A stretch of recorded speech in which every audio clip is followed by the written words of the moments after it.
रात के ठीक 2:17 दिल्ली की सर्द हवा में हल्की धुंध तैर रही थी। रिसर्च एंड एनालिसिस विंग के एक सुरक्षित दफ्तर में लाल रंग की एक बत्ती अचानक जल उठती है। एक एन्क्रिप्टेड लाइन सक्रिय होती है। फोन की दूसरी तरफ सिर्फ 3 शब्द सुनाई देते हैं, target missing, contact lost. Line cut जाती है। कमरे में सन्नाटा छा जाता है। ड्यूटी ऑफिसर धीरे से फाइल उठाता है। फाइल के ऊपर लिखा है, field asset not to be acknowledged. Photo में एक साधारण सा आदमी है, दाढ़ी बड़ी हुई, आंखों में थकान। वो कोई सैनिक नहीं, कोई मंत्री नहीं, कोई हीरो नहीं।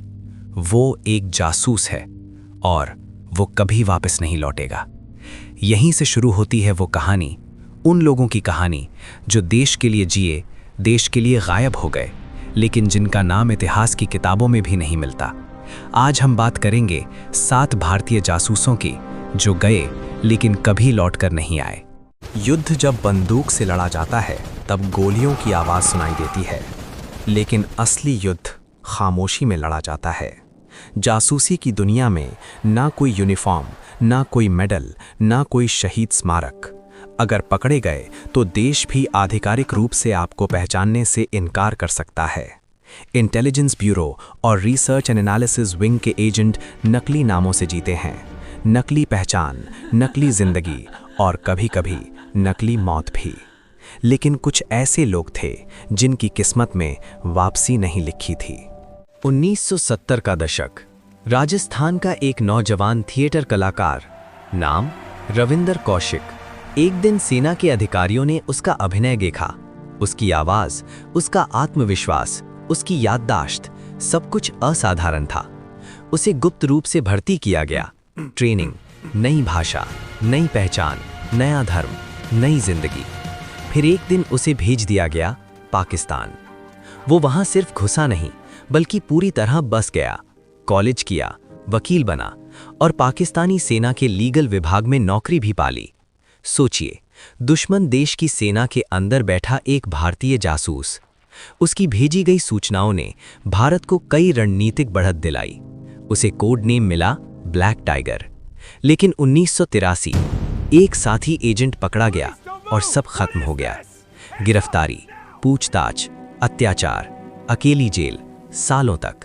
उसने चिट्ठी लिखी, क्या भारत जैसे बड़े देश के लिए कुर्बानी देने वालों को यही मिलता है? 2001 में जेल में ही उसकी मौत हो गई।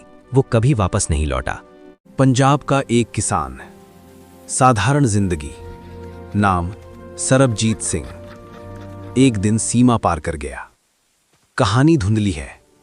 कुछ लोग कहते हैं गलती से गया, कुछ कहते हैं मिशन पर था, लेकिन पाकिस्तान ने उस पर बम धमाकों का आरोप लगाया। मौत की सजा, सालों जेल में यातनाएं। 2013 जेल के अंदर हमला, गंभीर चोटें और अस्पताल में मौत। वो भारत लौटा, लेकिन तिरंगे में लिपटा हुआ। एक और नाम, कश्मीर सिंह। 1960-70 के दशक में सीमा पार मिशन, अकड़े गए। कोई मुकदमा नहीं, कोई सुनवाई नहीं, 35 साल जेल। जब रिहा होकर भारत लौटे तो उनके माता पिता इस दुनिया में नहीं थे। घर था पर अपनापन नहीं। उन्होंने कहा, मैं देश के लिए गया था पर देश मुझे भूल गया। 1988 एक और गिरफ्तारी, नाम गुरबख्श राम। जासूसी का आरोप, सालों जेल, कोई खबर नहीं, कोई संपर्क नहीं। समय वहीं रुक गया। जब लौटे तो दुनिया बदल चुकी थी, लेकिन उनकी जिंदगी जेल की दीवारों में ही अटकी रह गई। सिर्फ 17 साल का एक लड़का सीमा के पास भटक गया, नाम सुरम सिंह। जासूसी का आरोप, जेल और 2012 में रहस्यमयी मौत। सवाल आज भी बाकी है, वो जासूस था या सिर्फ एक मासूम? लेकिन सच ये है, ये सिर्फ कुछ नाम हैं। असली संख्या किसी को नहीं पता। रिसर्च एंड एनालिसिस विंग और इंटेलिजेंस ब्यूरो के कई एजेंट ऐसे हैं जिनकी फाइलों में बस एक लाइन लिखी है, मिसिंग, प्रिज्यूम्ड डेड। ना कोई मेडल, ना कोई सम्मान, ना कोई सार्वजनिक श्रद्धांजलि, बस खामोशी। जब हम आज आराम से सोते हैं, कोई अनजान आदमी दुश्मन देश की गलियों में झूठी पहचान लेकर घूम रहा होता है। उसके पास ना बंदूक है, ना सेना, सिर्फ हिम्मत और एक यकीन, अगर मैं पकड़ा गया तो शायद कोई मेरा नाम भी नहीं लेगा। फिर भी वो जाता है, क्योंकि देश की सुरक्षा अक्सर उन लोगों के कंधों पर टिकी होती है जिन्हें इतिहास कभी याद नहीं रखता।